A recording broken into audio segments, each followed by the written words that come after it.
And the result is that, yeah, I could go on, there's a lot of examples of this. The result is that 10 years in, we have answered very few of the fundamental questions that we need to answer. And we have asked a very strange group of people to do it for us, which is a group of district judges who are sitting in Washington and hearing these habeas cases, often with a very dim sense of how broad the implication of those cases are for superficially unrelated issues like targeting people overseas, like detentions overseas. And part of that, you know, they've been put in an absolutely impossible position. And many of them are doing really an excellent job with the tools they've been given. But it's a remarkable result of this sort of abdication on the part of, frankly, the rest of us, that we're asking a group of district judges and the Court of Appeals, which supervises them, to write the rules of this system.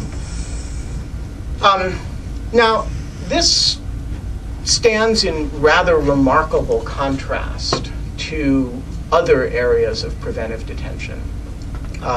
So there's this mythology in American life that we don't do preventive detention. And one of the things about civic mythologies is that they're ultimately mythological. And so one of the fun little projects that I did that sort of found its way into this book was to try to look around at all the other areas of law where we do preventive detention, and to try to figure out what those statutes look like and why this one is developing in such a different way. And we can talk about that in the Q&A if you want. The broad theme is that there are a lot of areas where the law authorizes preventive detention in American law, and most of them are remarkably uncontroversial. And the difference is really, in this area, is that we have not sort of taken responsibility for the choices, those sort of morally difficult choices that are necessarily there in any time you design such a regime. And so then the final element is that these decisions have costs, and those costs are kind of invisible right now. And they're invisible for a couple of related reasons. The first is that when you keep the numbers of new detainees small, you can actually handle problems that you can't handle when the numbers are large. So right now we have a detention system in Afghanistan that is sort of built on top of a proxy detention system through the Afghan government. And this enables us to get rid of a lot of detainees. It enables us to not take custody of certain people in the first place. And you can convince yourself, based on that landscape, that we've kind of solved the problem. We have a legacy detention problem at Bagram and Guantanamo, you can tell yourself. And we have a group of habeas cases to resolve those issues. And we have, for new detainees, we have the criminal justice system, and we have this sort of proxy relationships that we can sort of handle new situations as they arise. And I think it's, that has been a more resilient system than some of us anticipated that it would be. And I think it's reasonable to expect that as long as the numbers stay reasonably small, that is probably sustainable for some period of time. The trouble is that it's not sustainable if you ever see the numbers get big again, right? I mean, if you have people coming into the system at a rate that the criminal justice system can't absorb, and I don't know if it can absorb, it can certainly absorb dozens at a time, but hundreds it can't, right? And thousands it can't. And so if you think about, in Iraq, we had 70,000 detainees over the course of the period of time we were taking detainees in Iraq. In Afghanistan, I think there were sort of 10,000 or so over the first year. So you're talking about large numbers. These are not plausible to think of in the criminal justice system. And when you imagine the numbers getting big again, and you imagine particularly that that the availability of proxy governments is not what it is now, right? So we had to build the Afghan government. We had to build an Iraqi government capable of taking custody of very large numbers of people. If you imagine that that isn't the case, the absence of some basic answers to the basic detention questions becomes much more paralyzing than they are in the current environment. So finally, the last component of the argument is that there is an alternative to all of this. And the alternative is candor. The alternative is sort of staring in the face the fact that as a society, we are now engaged in and will for the rest of all of our lifetimes be engaged in some amount of non-criminal detention. I don't like it. People think of me as like the happy, cheerful, pro-detention guy. I actually am not thrilled about this fact, but I think it is a reality. And there's actually it gets worse. If we're really candid about it, we should also acknowledge that we're going to make mistakes in the detention regime that we're going to have. And we're also going to make mistakes in the release from detention system that we're going to have. That is, this is a system, these are a series of human systems that are going to have error rates. And some of those error rates are going to involve detaining people who we will regret having detained. And some of those error rates will involve freeing people who we will regret having freed. And so as I put it in the book, our current detention stalemate over detention serves nobody. It does not serve the military or any other component of the US government that has to operate overseas. The system's random operation makes a mockery of the human rights concerns that gave rise to the very spotty judicialization of detention to date. Our current system is one whose parts interact in ridiculous and often ill-considered ways that create absurd and perverse incentives. It is a system that no rational combination of values or strategic considerations would have produced. It could have emerged only as a consequence of a clash of interests that produced a clear victory for nobody. The result is that it reflects no coherent policy choices. My modest argument here is that we continue to ignore those choices at our considerable peril.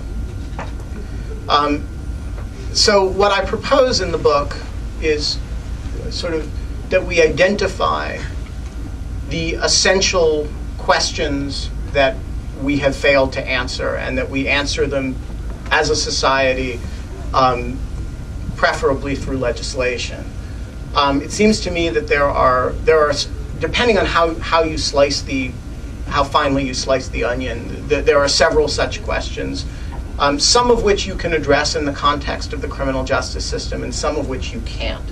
But broadly speaking, I think there are three.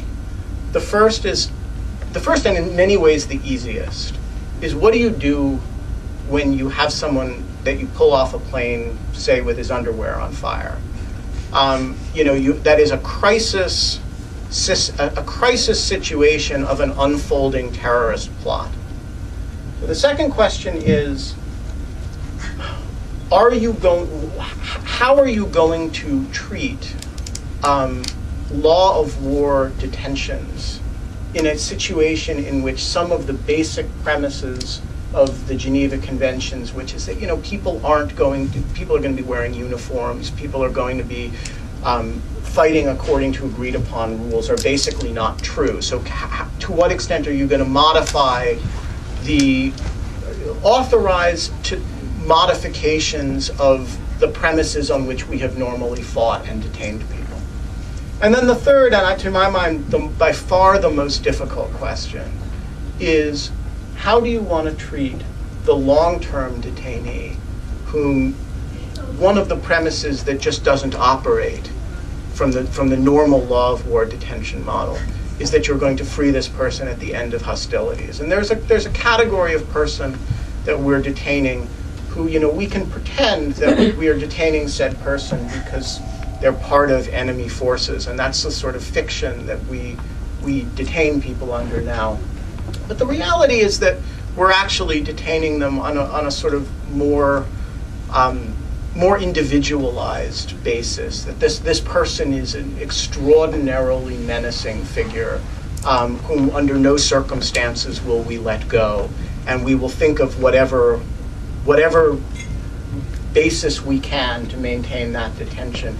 And the question is, do you treat that person as a simple law of war detainee, or should you have a more textured, very different looking system that handles that sort of detention. And I argue that the numbers of such people are always going to be relatively small, and that it's better to design a very specialized system for that. And, so what I wanted to do was I wanted to read two excerpts, one of which sort of sets up the problem in I think a compelling way, I hope a compelling way, and the other is a sort of a fantasy about what the next conflict looks like in the absence of any serious further effort to answer some of these questions.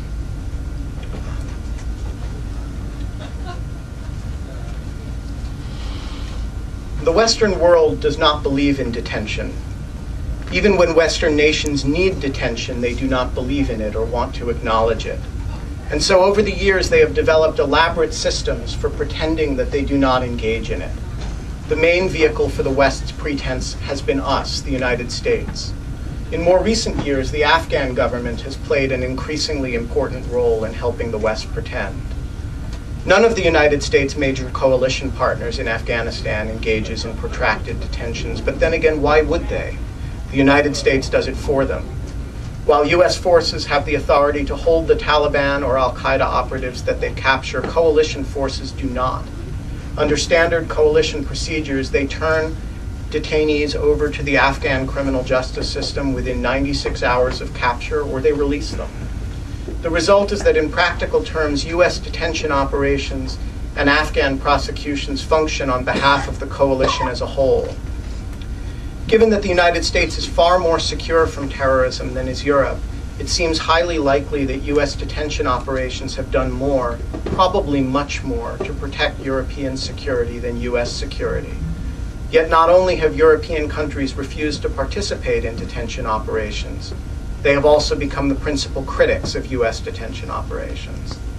This peculiar arrangement under which the United States conducts detention on behalf of the West as a whole, while our European allies refuse to participate in those operations in any meaningful way and energetically criticize them besides, mirrors the larger relationship between the United States and Europe on security matters. It is part of a broader pattern of European free-riding on the US security umbrella.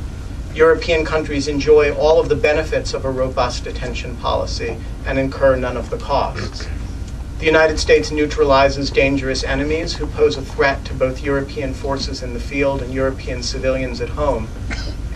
At the same time, Europe washes its hands of a policy that would raise political hackles at home, just as it does in the United States, and European officials neatly insulate themselves from the very difficult policy problems associated with detention. We should, however, not wax too contemptuous, for we are fast becoming the new Europeans. Beginning under the last administration, and more decisively under the current one, the United States has moved to rejoin the Western consensus that detention should be conducted out of view and preferably by proxies. Indeed, US detention policy is moving exactly in the direction of this obfuscatory model. The announcement with great fanfare of the closure of Guantanamo, but not of the less visible detention facility at the Bagram Air Base, is only the most dramatic example of the embrace of obfuscation, denial, and hypocrisy. Both the Obama and Bush administrations had opportunities to enshrine US detention policy in law, a move that would have legitimized detention by stating clearly the circumstances under which Congress regards it as appropriate and will publicly stand behind it, yet both passed up the chance.